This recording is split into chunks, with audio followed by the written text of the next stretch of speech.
Mayo took it up a notch, arranging a scene that would appear damning.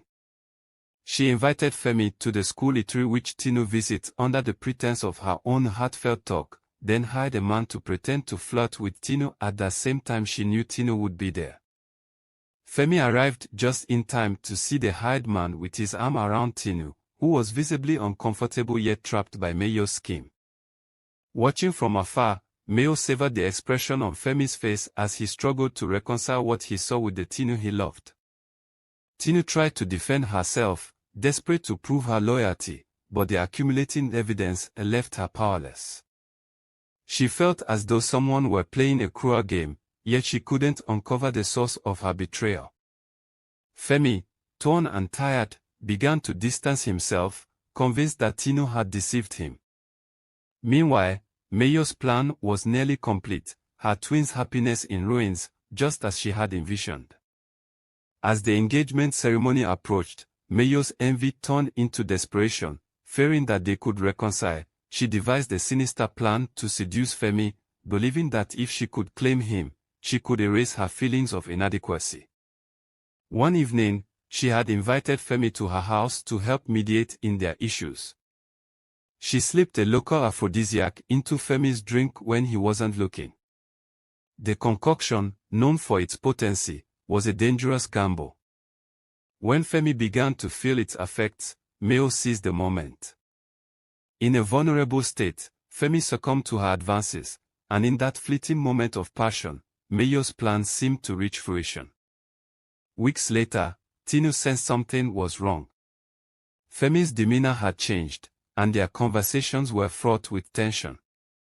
When he finally confessed his betrayal, her world shattered. "I can't marry you, Tinu. I was with Mayo," he stammered, pain etched across his face. "She seduced me, and I don't know how it happened." Heartbroken, Tinu struggled to process the betrayal from both her sister and her fiancé.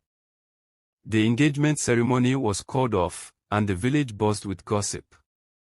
Mayo reveled in her perceived victory, but as the days passed, she discovered she was pregnant, a consequence of that one reckless night. The weight of her actions bore down on her like a heavy stone. As her pregnancy progressed, Mayo's guilt intensified. The reality of her betrayal began to gnaw at her conscience. One evening, as she lay in bed, the ache of her decisions consumed her. She felt the life growing inside her, a constant reminder of her treachery. On the day Tinu learned about the pregnancy, she felt a mixture of anger and sadness and distanced herself from her sister. Mayo, on the brink of labor, summoned both Tinu and Femi to her side. With each contraction, the gravity of her actions became more apparent. She then confessed her role in their relationship troubles and events leading to their breakup and how she seduced Femi. "I'm so sorry," she gasped, tears streaming down her face. "I didn't mean for it to go this far. I wanted to be happy, but I only brought pain." Tinu's heart ached as she watched her sister struggle. "You betrayed me, Mayo. You ruined everything," she whispered, pain and sorrow etched into her features. "I know. I was wrong. I thought if I had Femi, I would finally feel enough," Mayo confessed, her voice trembling. "But it only brought despair. I'm so sorry, Tinu. I never wanted this." As labor intensified, Mayo's strength waned.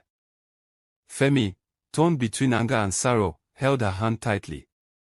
"You can make it through this," he urged, but deep down, he feared for both their lives.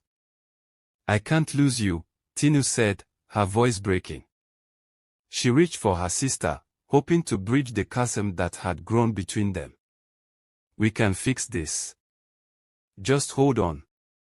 But the complications were severe. In the haze of pain and regret, Mayo felt herself slipping away. "Tinu, please forgive me," she gasped, her eyes closing. "I wanted to be loved, but I lost everything, including you." As Mayo's breathing grew shallow, Tinu realized the magnitude of loss looming over them. "I forgive you," she whispered, though her heart ached with unresolved pain. "You are still my sister."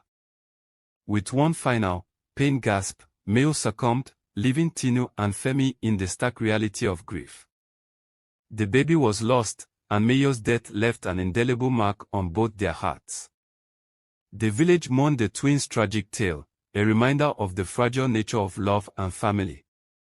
In the months that followed, Tinu and Femi sought solace in each other. Their shared sorrow slowly transformed into understanding.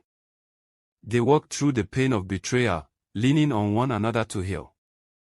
Tinu began to see that while Mayo's actions were unforgettable, the love she and Femi shared deserved a chance to flourish.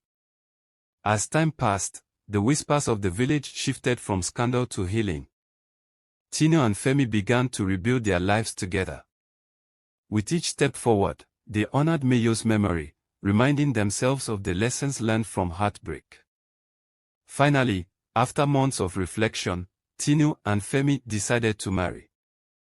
The wedding, held in the same village that had witnessed their trials, was filled with bittersweet joy. Tinu stood before Femi, her heart a mixture of love and remembrance, determined to embrace the future while honoring her sister's tragic choices.